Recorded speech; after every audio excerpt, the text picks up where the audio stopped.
आज हम पढ़ेंगे प्रोबेबिलिटी की कंडीशनल थ्योरी, जिसमें एक प्रॉब्लम के साथ हमें डिफरेंट कंडीशंस मिलेंगी और हमें उसे किस तरह से सोल्व करना है ये आज हम यहाँ सीखेंगे। इस थ्योरी को सीखने के लिए हमने एक प्रॉब्लम को लिया है। सबसे पहली बात है कि हम उसको पहले अच्छे से समझ लें कि प्रॉब्लम क्या है, और उसके बाद ही हम इसके बारे में डिसाइड कर पाएंगे कि हमें किस तरीके से इसको सोल्व करना है। देखते हैं प्रॉब्लम क्या है। ए bag contains 4 green and 6 black balls. एक बैग में 4 ग्रीन बॉल्स हैं और 6 ब्लैक बॉल्स हैं।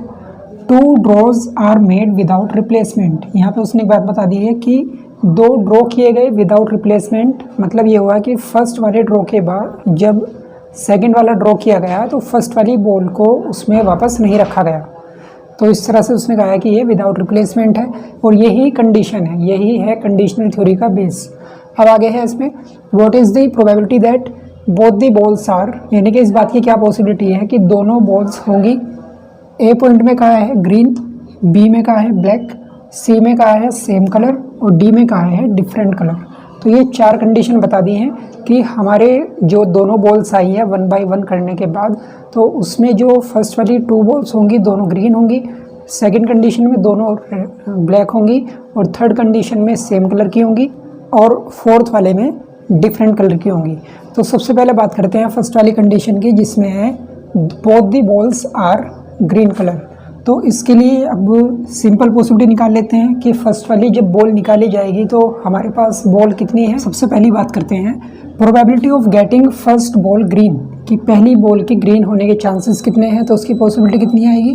तो हमारे पास ग्रीन बॉल है 4 और ब्लैक बॉल है 6। तो बैग में टोटल बॉल्स हमारे पास कितनी है वो निकाल लेते हैं, वो होंगी 10। टोटल बॉल्स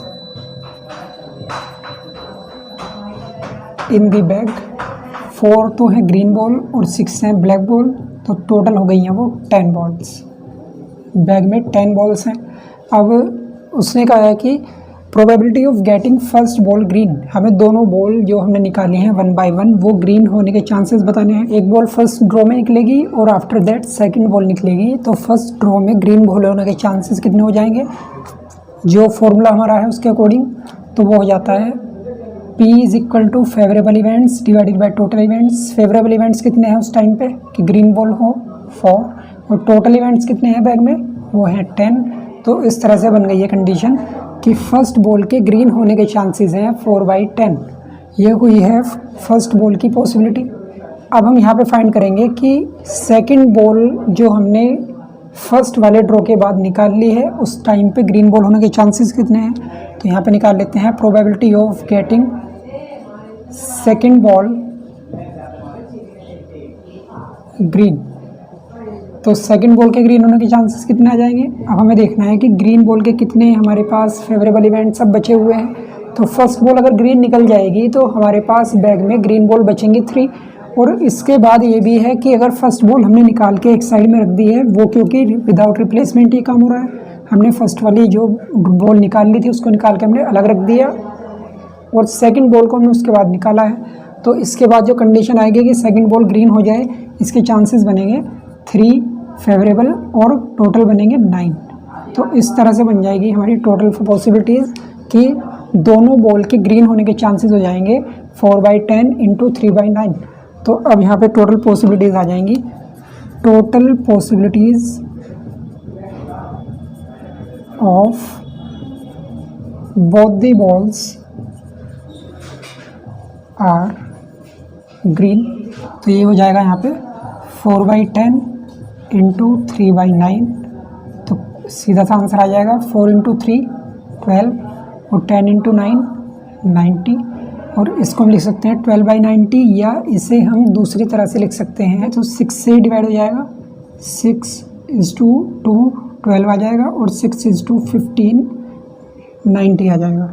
तो ये आंसर आ जाएगा फर्स्ट पॉइंट का 2/15 कि दोनों बॉल के ग्रीन निकलने के चांसेस हो जाएंगे 2/15। यानी अगर हम 15 टाइम्स ये काम करें कि 2 बार बॉल निकाली जाए तो उसमें से 2 बार ऐसा काम हो सकता है कि दोनों कंडीशन में ग्रीन बॉल हमारे पास निकलेंगी। ये तो हुआ है ए पॉइंट। अब बात आती है इसमें बी पॉइंट। बी पॉइंट में उसने कहा था कि both the balls are black. तो इसी तरह से हम यहाँ पे फाइंड करेंगे कि फर्स्ट बॉल के ब्लैक होने के चांसेस कितने हैं। Probability of getting first draw ball is black. तो सेम पैटर्न यहाँ भी अपनाएंगे। प्रोबेबिलिटी के लिए वही वाला जो एक फॉर्मूला है बेस वाला, वो क्या है, total favourable events divided by total events. तो यहाँ पे जो कंडीशन बनेगी वो बनेगी ब्लैक के हिसाब से। ब्लैक बॉल हमारे फेवर में है 6 और टोटल ब्लैक बॉल, टोटल जो बॉल्स हमारे पास बैग में है वो है 10, 6/10। ये हो गई फर्स्ट बॉल की कंडीशन। अब है कि सेकंड वाले ड्रॉ में जो बॉल निकलेंगी वो भी ब्लैक निकले, तो प्रोबेबिलिटी निकल जाएगी, probability of getting second ball is black. तो इसके लिए प्रोबेबिलिटी यहाँ बन जाएगी कि फर्स्ट बॉल जब निकल जाएगी ब्लैक तो बचेंगे इसमें फेवरेबल 5 और 10 में से एक बॉल को हमने ऑलरेडी निकाल रखा है तो बचेंगे यहाँ पे 9। टोटल पॉसिबिलिटी आएगी वो निकल जाएंगी इसमें दोनों को मल्टीप्लाई करके। Total possibility of both the balls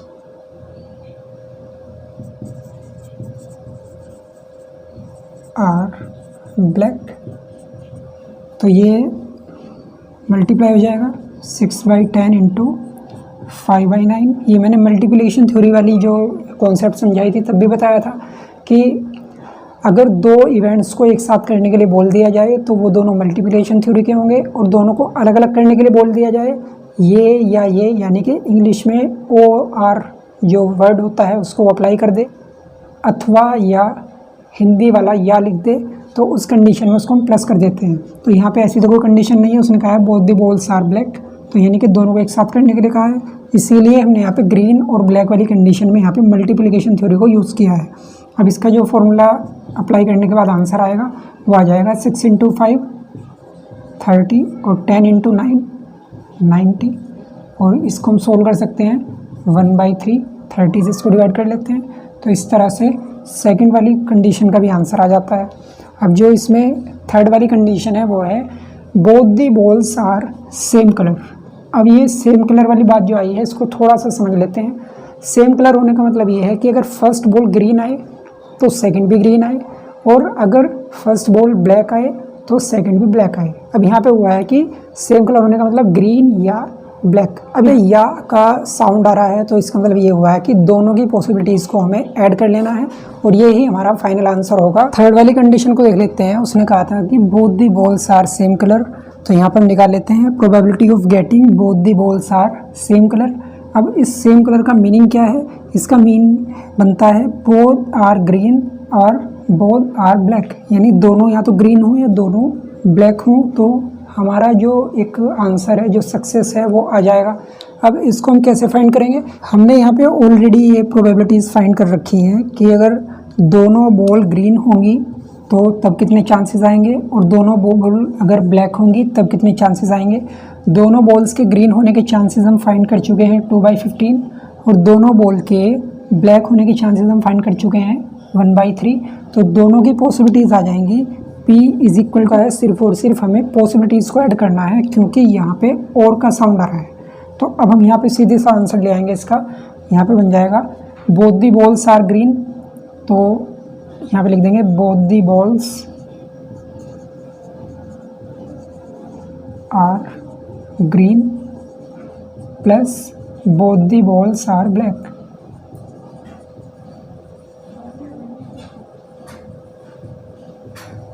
अब इनको ऐड कर लेते हैं। ऐड करके आंसर आ जाएगा 2/15।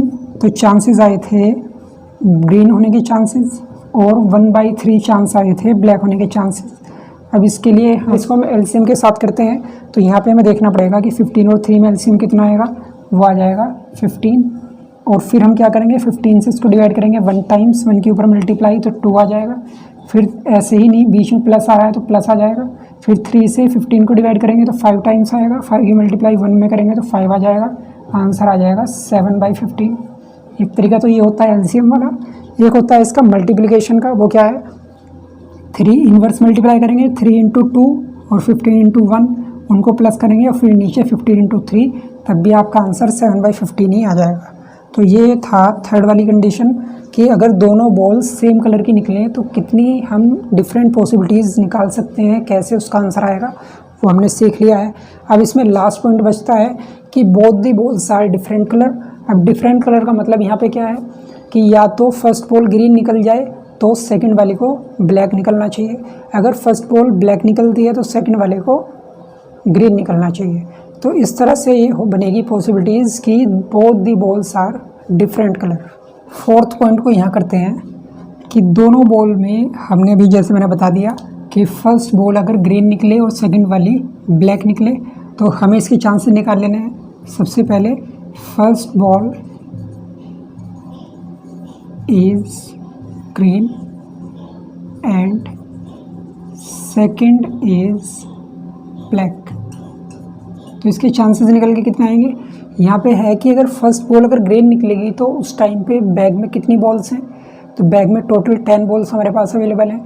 अब अगर ग्रीन बॉल हम निकाल लेते हैं तो ग्रीन बॉल हमारे फेवर में 4 है, तो फर्स्ट बॉल के ग्रीन निकलने के चांसेस बन के आएंगे 4/10।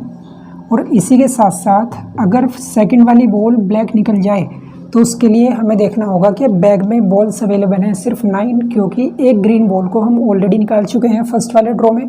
और अगर सेकंड बॉल हमें ब्लैक चाहिए तो उसके लिए फेवरेबल चांसेस हमारे पास 6 हैं, तो इसके चांसेस निकल के आ जाएंगे 6/9। इस तरह से आंसर आएगा तो मल्टीप्लाई हो जाएगा 24/90। ये वाला आया आंसर फर्स्ट वाली कंडीशन का। अब सेकंड वाली कंडीशन हमने देखी थी वो बन जाएगी और first is black and second is green, तो यहाँ जाएगा first is black and second is green. इसके चांसेस निकाल लेते हैं। अब यहाँ पे इन्वर्स हो जाएगा कि अगर फर्स्ट बॉल निकले ब्लैक तो ब्लैक के चांसेस कितने हैं 6, और बैग में उस टाइम पे पूरी 10 बॉल्स अवेलेबल हैं, तो कंडीशन बन जाएगी यहाँ पे 6/10। और फर्स्ट बॉल के ब्लैक निकल जाने के बाद अब सेकंड हमें चाहिए ग्रीन, और जब हम सेकंड वाला ड्रॉ कर रहे हैं उस टाइम पे एक ब्लैक बॉल निकल चुकी है, तो अब बैग में कितनी बॉल्स अवेलेबल है 9, तो अब कंडीशन बन जाएगी यहाँ पे 4 फेवरेबल और 9 वहाँ पे अवेलेबल। आंसर आ जाएगा 6 × 4 24 और 10 × 9 90। अब ये जो दोनों कंडीशन आई है डिफरेंट, इनके बीच में एक साइन आया था और इसमें बताया था उसने कि फर्स्ट वाली अगर ग्रीन निकलेगी तो सेकंड वाली ब्लैक निकलनी चाहिए, या अगर फर्स्ट वाली ब्लैक निकले तो सेकंड वाली ग्रीन निकले। तो यहाँ पे और का साइन जो आया था वो अब यहाँ पे हमें इस वैल्यू को ऐड करना पड़ेगा। अब इसके लिए जो टोटल पॉसिबिलिटी निकलेगी उसको हम टोटल करके निकाल लेंगे। टोटल प्रोबेबिलिटी यहाँ पे आ जाएगी 24/90 प्लस 24/90। अब हमें क्या करना है, अब हमें इसका टोटल करना है 24/90 प्लस 24/90। अब जब हमें यहाँ पे डिनोमिनेटर सेम दिखाई दे रहा है तो ऊपर वाली वैल्यू ऐड हो जाती है, तो वैल्यू आ जाएगी 48/90।